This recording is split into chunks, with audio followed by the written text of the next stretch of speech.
Assalamualaikum warahmatullahi wabarakatuh. Selamat malam, salam jumpa para sahabat Kahor dimanapun kalian berada. Masih bersama Bang Fawa di sini. Di malam yang sepi ini, Bang Fawa akan menceritakan sebuah kisah seram dari tanah Kalimantan. Kisah yang mungkin baru pernah dengar.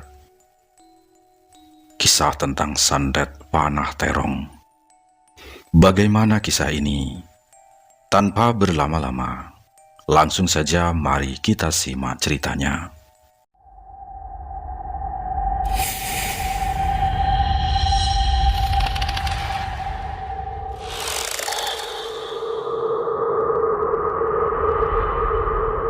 Kabar horor.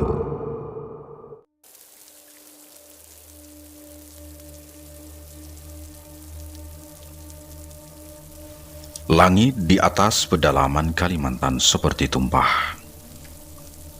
Hujan turun begitu deras, menyamarkan batas antara rimbunnya hutan dan gelapnya malam. Di tengah riuh suara air yang menghantam daun-daun lebar, seorang pria bernama Sali berjalan tertatih-tatih. Napasnya memburu, uap panas keluar dari mulutnya yang terkatup rapat. Di bahunya, sepotong dahan pohon beringin tua melintang berat. Itu bukan sembarang kayu. Itu adalah syarat yang diambil dari jantung hutan terlarang. Sial, sedikit lagi, geram Sali. Setiap langkahnya adalah siksaan. Duri-duri hutan yang tajam telah menggoyak betisnya hingga darah segar mengalir, menyatu dengan lumpur hitam yang licin.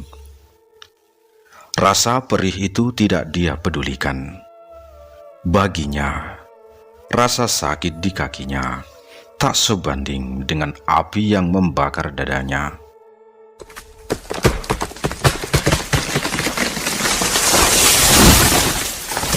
Sebuah pohon tua tumbang tepat di hadapan Sali. Angin kencang yang mengikuti jatuhnya batang besar itu nyaris melempar tubuhnya ke semak berduri. Sali tersungkur. Wajahnya terjerembab ke tanah basah. Kayu beringin di bahunya terlepas. Tepat saat dia berusaha bangkit, sebuah suara membelah kebisingan hujan.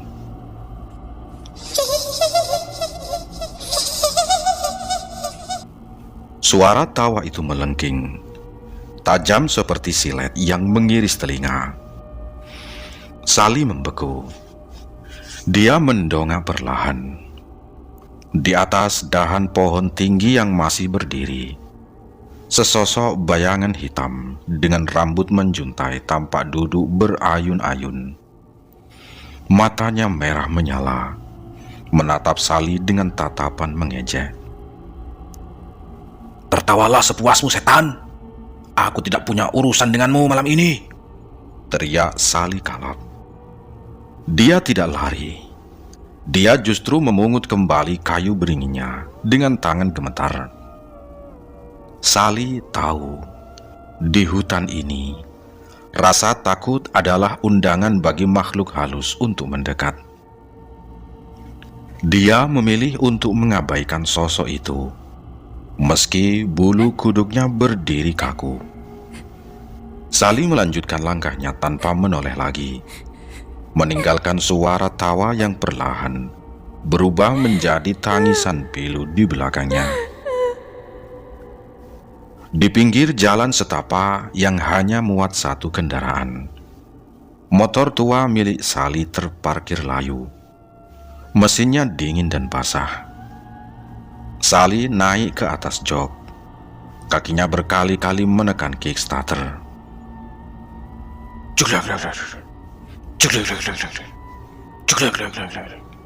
"Ayo, menyala, sialan!"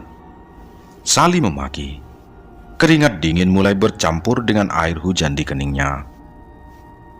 Dia merasa ada ribuan mata yang sedang mengawasinya dari balik kegelapan pohon-pohon raksasa. Setelah belasan kali mencoba, mesin motor itu akhirnya menderu. Sally langsung menarik gas sedalam mungkin. Motor itu melaju kencang, membelah kegelapan hutan yang seolah tak berujung. Lampu depannya yang redup sesekali menangkap bayangan putih yang melintas di sela pohon. Namun, Sally tidak menginjak rem sedikit pun. Baginya, hanya ada satu tujuan, gubuk tua di ujung desa. Sally tiba di gubuknya yang terisolasi. Tanpa mengganti pakaian yang basah kuyup, dia langsung menuju sebuah kamar kecil yang baunya menyengat aroma kemenyan dan darah ayam. Di tengah ruangan, sebuah meja kayu lapuk tertata rapi. Di atasnya bersandar sebuah foto yang tampak kontras dengan suasana ruangan itu. Foto seorang perempuan cantik berkerudung merah, sedang tersenyum manis. Sebuah senyum yang kini hanya menyisakan luka bagi Sally. Kamu seharusnya tidak pergi seperti ini, Sarah, bisik Sally. Suaranya serak. Matanya menatap foto itu dengan campuran cinta dan kebencian yang mendalam. Sally mulai bekerja. Dengan pisau kecil yang sangat tajam, dia meraut dahan pohon beringin tadi menjadi sebuah anak panah yang runcing. Setiap sayatan kayu dibarengi dengan gumaman mantra bahasa kuno yang membuat suasana ruangan terasa makin berat dan sesak. Setelah anak panah siap, dia mengambil sebuah terong besar berwarna ungu yang sudah diletakkan di tengah nampan kuningan. Terong itu bukan sekedar sayuran. Dalam ilmu hitam yang dia pelajari, itu adalah simbol jantung dari orang yang dia tuju. Sally mengangkat anak panah kayu beringin itu ke udara, mengarahkannya tepat ke tengah terong. Sementara matanya tak lepas dari foto perempuan berkerudung merah itu. malam ini kamu akan merasakan apa yang aku rasakan, kata Sally. Tangan Sally bergetar hebat saat ujung panah menyentuh kulit terong. Di luar, petir menggelegar dahsyat, seolah alam menolak apa yang akan dilakukan pria itu.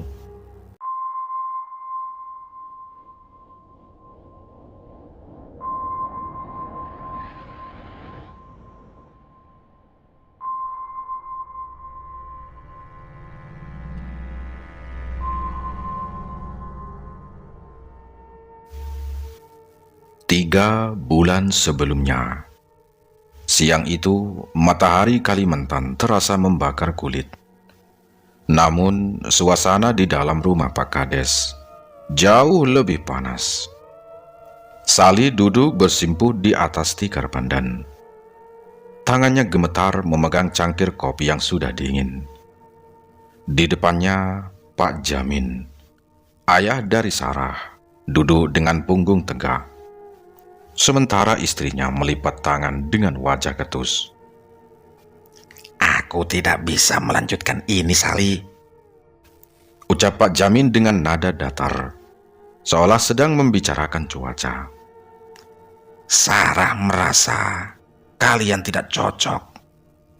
Dia ingin mencari pria yang lebih punya masa depan. Kamu hanya buruh kebun, Sally, kata Pak Jamin. Sally tersentak. Kepalanya seolah dihantam godam. Maksud Bapak apa? Kita sudah bertunangan 6 bulan, Pak. Semua persiapan sudah jalan, Pak, kata Sally. Keputusan kami sudah bulat, sahut Ibu Sarah menimpali. Anakku cantik. Dia berhak mendapatkan hidup yang layak, Sali. Bukan hidup di gubuk dan bau getah karet setiap hari. Katanya lagi. Tapi Pak, Bu. Sali memajukan duduknya. Suaranya parau. Kebun karet warisan satu-satunya orang tua saya sudah saya jual. Semuanya. Demi memenuhi permintaan Bapak yang minta uang jujuran, uang mahar 200 juta itu. Saya sudah serahkan uangnya tunai kan? Kata Sali. Pak Jamin berdehem, lalu menyodorkan sebuah amplop coklat yang tipis. Ini ada 50 juta. Saya kembalikan. Sisanya nanti kalau saya ada rezeki, saya cicil. Sekarang lebih baik kamu pulang, kata Pak Jamin. Sali menatap amplop itu dengan tatapan kosong. 200 juta saya serahkan, dan Bapak hanya mengembalikan 50. Itu uang hasil keringat orang tua saya yang sudah meninggal, Pak. Itu harga diri saya, kata Sali. Sudah, jangan kurang ajar kamu. Pak Jamin menggebrak meja. Masih untung aku kembalikan sebagian. Sekarang pergi dari sini. Kita sudahi pertunangan antara kamu dengan anak saya, kata Pak Jamin. Sali berjalan gontai keluar dari rumah itu. Dunia terasa runtuh.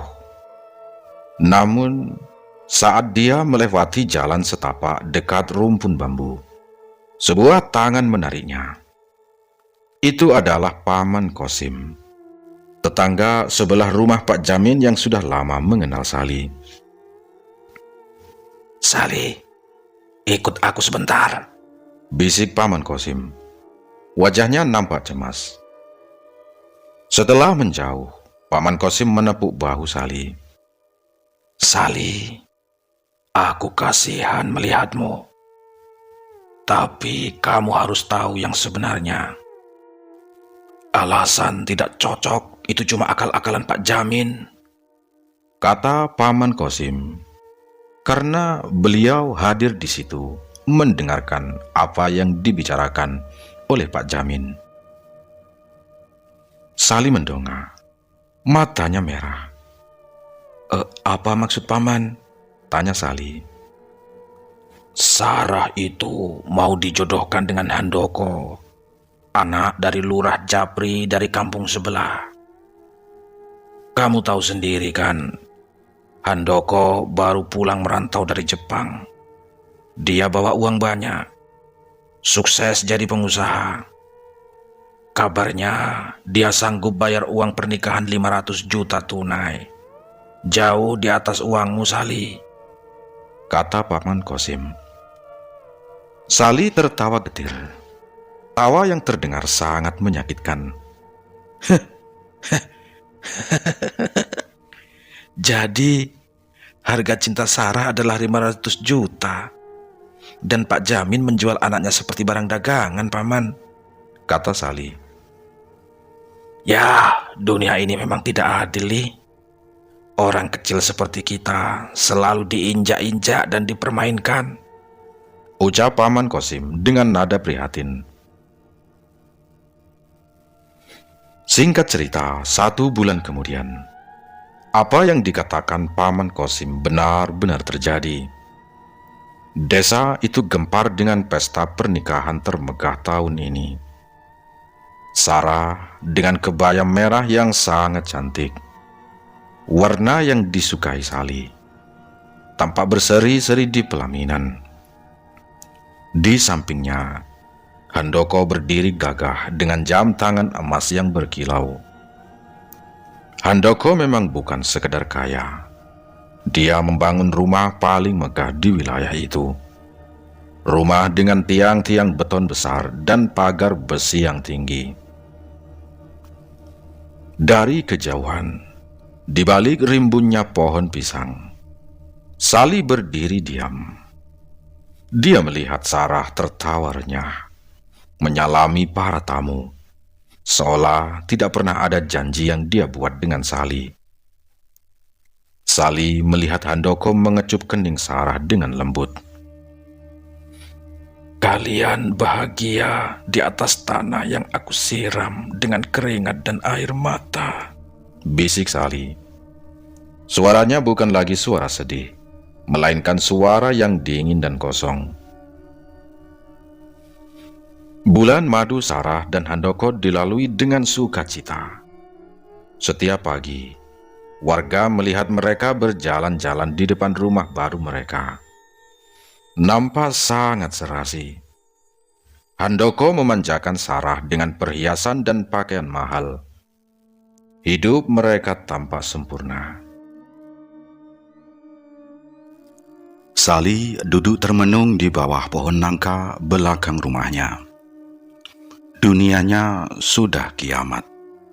Kebun karetnya hilang, uangnya ludes, dan wanita yang dia puja kini tidur di pelukan pria lain. Saat itulah Paman Kosim datang menghampiri dengan langkah yang sangat hati-hati, seolah takut jejak kakinya terdengar oleh malaikat. Sali, aku tidak tahan melihatmu seperti mayat hidup begini, bisik Paman Kosim. Matanya melirik ke kanan dan ke kiri. Ada satu jalan, tapi jalan ini tidak akan membawamu ke surga. Sali mendongak. Matanya yang cekung memancarkan api dendam. Aku tidak peduli pada surga, Paman. Aku ingin mereka merasakan apa itu neraka sebelum mati, kata Sali. Paman Kosim menelan ludah. Pergilah ke perbatasan kabupaten. Di lereng Bukit Kelam, cari rumah yang atapnya ditutupi ijuk hitam. Di sana tinggal seorang tua bernama Pak Leman. Dia dukun tua yang ilmunya sudah tembus ke alam sebelah.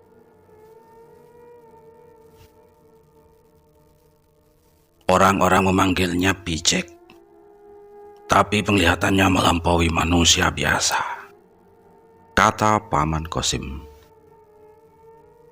Tanpa menunggu fajar, Sali memacu motor tuanya. Perjalanan itu memakan waktu hampir 8 jam. Menembus hutan yang pohon-pohonnya seolah hidup dan ingin menangkapnya. Jalanan berbatu dan jembatan kayu yang rapuh dia lewati tanpa rasa takut. Pikirannya hanya satu, wajah Sarah yang tertawa di atas penderitanya. Udara semakin dingin saat dia memasuki wilayah terpencil yang jarang dijamah manusia. Di ujung sebuah jalan buntu, dia melihat rumah itu. Rumah kecil, reot, dan dikelilingi oleh ribuan lalat hijau yang berdengung aneh. Bau amis darah dan kemenyan menyerba menusuk hidung. Sali turun dari motor. Kakinya terasa berat saat menginjak pelataran rumah yang ditaburi garam kasar. Masuklah. Aku sudah menunggumu. Suara serak dan parau terdengar dari dalam sebelum Sali sempat mengetuk pintu. Saat Sali melangkah masuk, di sudut ruangan yang remang-remang, duduk seorang lelaki tua dengan tubuh yang sangat kurus hingga tulang-tulangnya menonjol. Namanya Pak Leman. Umurnya mungkin sudah 70 tahun. Namun auranya sangat menekan. Wajahnya penuh keriput sedalam parit, dan mata kirinya putih buta. Sementara mata kanannya menatap tajam ke dalam sukma Sali. Dendammu wangi sekali, nak. Pak Leman terkekeh, menampakkan deretan gigi yang menghitam. Mau apa kau datang jauh-jauh ke lubang ini? Ingin wanita itu kembali? Atau ingin melihatnya membusuk? Kata dukun itu. Sali bersujud di depan kaki Pak Leman. Saya ingin mereka menderita, Mbah. Saya ingin nyawa mereka dicabut perlahan, seperti mereka mencabut kehormatan saya, kata Sali. Pak Leman terdiam sejenak, lalu mengambil sebuah cerutu tua dan menyalakannya. Asap tebal memenuhi ruangan. Apa yang kau cari disebut santet panah terong. Ilmu kuno tanah ini yang sudah lama terkubur. Aku bisa memberikannya padamu, tapi harganya tidak murah, kata Pak Leman. Pak Leman memajukan wajahnya yang menakutkan kepada Sali. Bau napasnya seperti tanah kuburan. Dengar baik-baik, nak. Syarat ini berat. Jika kau gagal, gila atau mati adalah bayarannya. Kau sanggup? Tanya Pak Leman. Saya sanggup, Mbah, jawab Sali tanpa ragu. Pak Leman kemudian menjabarkan syarat-syarat keramat yang harus dijalani Sali. Pertama, Sali harus bertapa 40 malam. Sali bertapa di dalam lubang tanah sedalam 1 meter yang digali di bawah pohon beringin tua.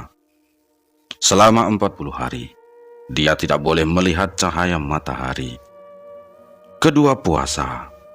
Dia hanya boleh makan umbi-umbian yang dimasak tanpa garam dan minum air hujan yang ditampung dengan tengkorak hewan. Ketiga, kain kafan. Selama bertapa, tubuh Sali tidak boleh menyentuh kain biasa. Dia harus dibungkus dengan kain kafan sisa jenazah orang yang meninggal di hari Selasa Kliwon. Syarat keempat, darah sendiri. Setiap malam Jumat, Sali harus meneteskan darah dari ibu jarinya ke atas tanah tempat dia bertapa sebagai persembahan bagi penjaga ilmu tersebut. Dan yang paling penting, Pak Leman menekankan suaranya, setelah 40 hari, kau harus mengambil sendiri dahan beringin yang tumbuh di atas tempatmu bertapa untuk dijadikan anak panah. Dahan itu akan menyerap semua rasa sakitmu, semua dendammu, kata Pak Leman. Sali mengangguk mantap. Kapan saya mulai, Mbah? Tanya Sali. Pak Leman tersenyum mengerikan. Malam ini, saat bulan mati, kita akan mulai menggali liang kuburmu sendiri, Sali. Siapkan dirimu, karena setelah ini kau akan menjadi manusia terkuat seutuhnya, kata Pak Leman. Malam itu, bulan seolah enggan menampakkan diri. Di bawah naungan pohon beringin tua yang akarnya melilit seperti ular raksasa, Pak Leman menggali tanah sedalam 1 meter. Aroma tanah bercampur bau busuk akar yang terpotong menyerbak. Masuklah, Sali, perintah Pak Leman. Suaranya dingin tak terbantahkan. Sali melepas seluruh pakaiannya, hanya menyisakan kain kafan kusam binasa yang didapat Pak Leman dari makam tua. Tubuh Sali yang kurus tampak menggigil, namun matanya tetap menyala. Dia turun ke dalam lubang itu, duduk bersila dengan punggung menempel pada dinding tanah yang lembab. Ingat, bisik Pak Leman sambil mulai menimbun kaki Sali dengan tanah. Jangan bicara pada siapapun yang memanggilmu. Jangan makan selain apa yang aku letakkan di tepi lubang ini. Dan yang paling penting, jangan pernah memikirkan perempuan. Sekali kau kasihan pada Sarah, jantungmu sendiri yang akan meledak, kata Paman Leman. Tanah perlahan menimbun dada Sali, menyisakan kepala dan tangannya yang tersembunyi di balik semak rimbun. Di atas lubang itu, Pak Leman memasang atap dari daun rumbia agar cahaya matahari tak sedetik pun menyentuh kulit Sali. Minggu pertama adalah siksaan fisik. Tubuh Sali dikerubuti semut hutan dan ulat tanah. Rasa gatal dan perih yang luar biasa membuatnya ingin menjerit. Namun dia teringat tawa Sarah di pelaminan. Setiap kali rasa sakit itu memuncak, Sali justru membayangkan wajah Handoko yang sedang membelai rambut Sarah. Rasa benci itu menjadi energi yang membungkam rasa sakitnya. Minggu kedua, indra Sali mulai berubah.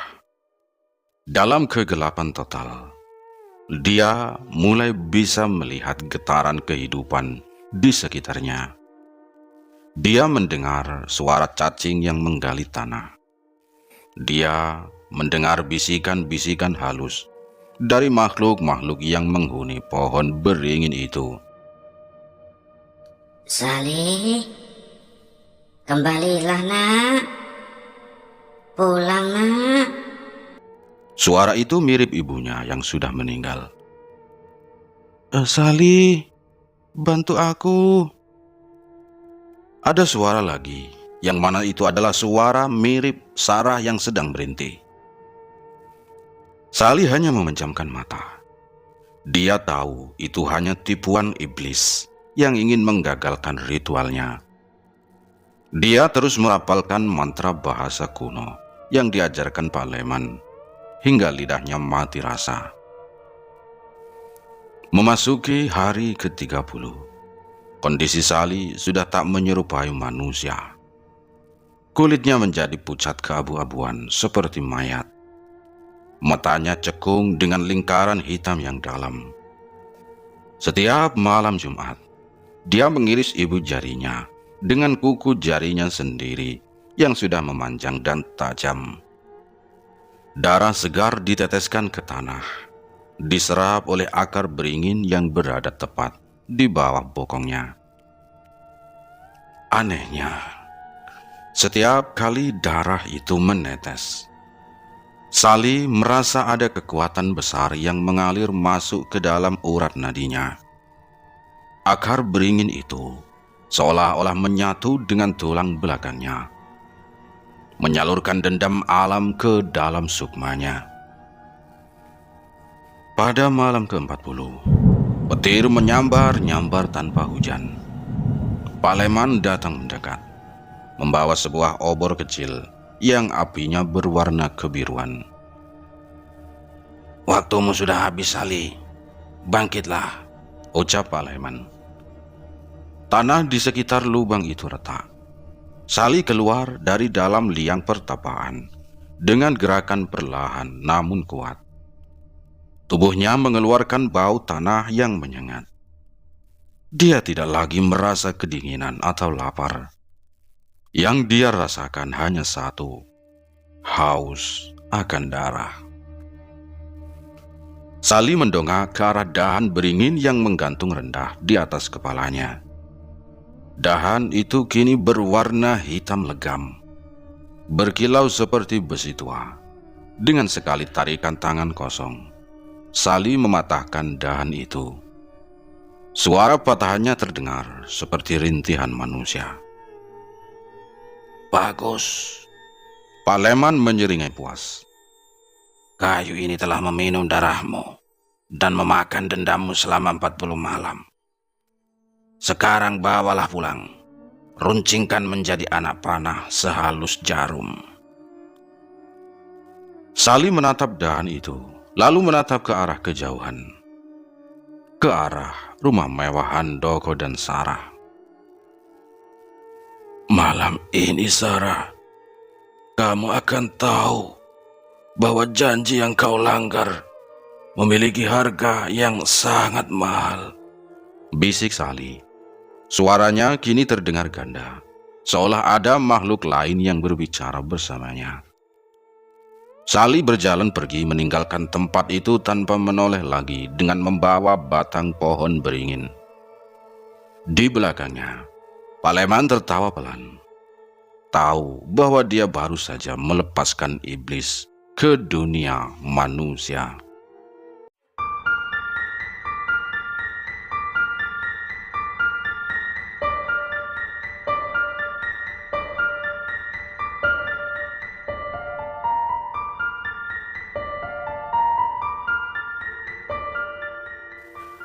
Singkat cerita, pagi itu, di kediaman mewah Handoko tampaknya tenang. Sinar matahari menerobos masuk melalui jendela kaca besar, menyinari meja makan yang penuh dengan hidangan lezat. Sarah dengan daster sutra merahnya duduk berhadapan dengan Handoko. Mereka bercengkrama, merencanakan liburan ke luar negeri bulan depan. "Mas, cobalah nasi goreng ini. Aku yang membuatnya sendiri," ucap Sarah dengan senyum manis yang selama ini menghantui mimpi-mimpi Sally. Handoko tertawa, menggenggam tangan istrinya. "Apapun yang kamu buat selalu terasa nikmat, sayang," kata Handoko. Namun, saat Sarah hendak menyuapkan sendok pertama ke mulutnya, tangannya mendadak kaku. Sendok perak itu jatuh berdenting di atas piring porselen. Sarah, kamu kenapa?" tanya Handoko cemas. Wajah Sarah yang semula segar mendadak pucat pasi. Matanya melotot. Urat-urat di lehernya menonjol keluar, seolah-olah ada sesuatu yang sedang merayap di balik kulitnya. Dia memegangi kepalanya dengan kedua tangannya. Kukunya mencengkram kulit kepalanya hingga berdarah. "Aduh, sakit mas, kepalaku. Aduh, seperti ditusuk ribuan jarum mas," teriak Sarah histeri. Tiba-tiba, Sarah membungkuk. Dia terbatuk hebat. Bukan batuk biasa. Sebuah suara kerak terdengar dari dalam tenggorokannya. Dari mulutnya menyembur darah hitam yang kental dan berbau busuk. Di tengah genangan darah itu, nampak belasan serpihan kayu kecil-kecil, runcing seperti duri beringin, keluar dari kerongkongannya. "Astagfirullah, Sarah," Handoko menjerit, mencoba memeluk istrinya yang kini kejang-kejang di lantai ruang makan yang mewah itu. Singkat cerita, Sarah dilarikan ke ruang darurat dengan kondisi yang tidak masuk akal secara medis. Dokter spesialis bedah dan penyakit dalam berkumpul. Namun mereka hanya bisa saling pandang dengan wajah bingung. "Dokter, lakukan sesuatu. Istri saya muntahan kayu," teriak Handoko di koridor rumah sakit. Kemeja mahalnya kini penuh noda darah hitam. "Tenang Pak Handoko, kami sedang berusaha. Tapi hasil ronsen menunjukkan ada benda asing yang menancap-nancap di sepanjang dinding lambung dan menyumbat saluran pernapasan Nyonya Sarah. Masalahnya, benda-benda itu tidak terlihat seperti logam, tapi tajamnya melebihi pisau bedah," jelas dokter dengan suara gemetar. Di dalam kamar perawatan intensif, Sarah hanya bisa mengerang. Setiap kali dia bernafas, serpihan kayu di dalam tubuhnya seolah bergerak, menggoyak organ dalamnya dari dalam. Matanya merah membara, dan dia terus menggumamkan satu nama yang membuat bulu kuduk Handoko berdiri.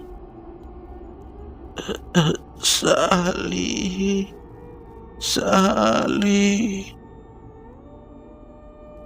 Seminggu berlalu. Rumah sakit yang bersih itu mulai tercium bau kuburan setiap kali melewati kamar Sarah. Hingga pada malam ketujuh, tepat saat jam menunjukkan pukul 12 malam, suara teriakan panjang Sarah memecah kesunyian rumah sakit, disusul dengan suara detak jantung yang berhenti di layar monitor rumah sakit. Sarah meninggal dunia dengan kondisi tragis. Tubuhnya yang semula cantik kini mengering seperti kayu tua yang keropos. Hari pemakaman tiba. Rumah besar Handoko yang dulu penuh tawa kini penuh dengan isak tangis dan aroma melati bunga-bunga yang menyesakan. Pak Jamin, sang ayah, terduduk lemas di samping peti mati anaknya. Dia meraung, menyesali keputusannya menjual kebahagiaan anaknya demi uang mahar. "Ini tidak wajar. Ini pasti perbuatan orang yang syirik," teriak Ibu Sarah sambil jatuh pingsan berkali-kali. Para pelayat berbisik-bisik di luar rumah. Mereka melihat Handoko yang tampak linglung, rambutnya acak-acakan, menatap foto Sarah berkerudung merah yang kini dipajang dengan bingkai hitam. Kekayaannya, rumah megahnya, dan uangnya tidak mampu membeli nyawa istrinya kembali.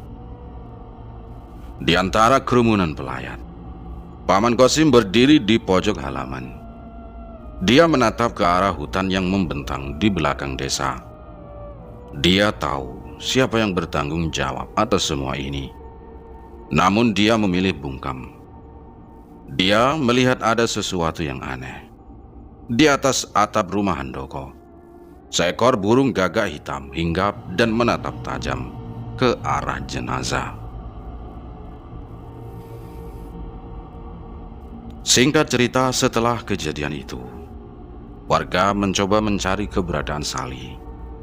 Mereka ingin meminta pertanggungjawaban atau sekedar memastikan kecurigaan mereka.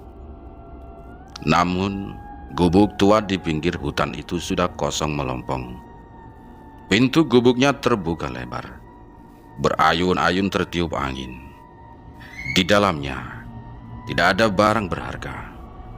Hanya tersisa sebuah meja kayu dengan sisa-sisa kemenyan yang sudah mendingin dan sebuah terong ungu yang sudah hancur tertusuk panah kayu beringin tepat di bagian tengahnya. Sali menghilang tanpa jejak.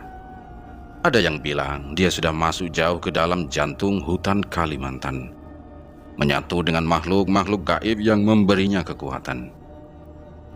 Ada juga yang berbisik bahwa Sali sekarang berkelana dari desa ke desa, mencari jiwa-jiwa lain yang tersakiti untuk menawarkan ilmu hitamnya. Hujan kembali turun di desa itu, menghapus jejak kaki yang tersisa.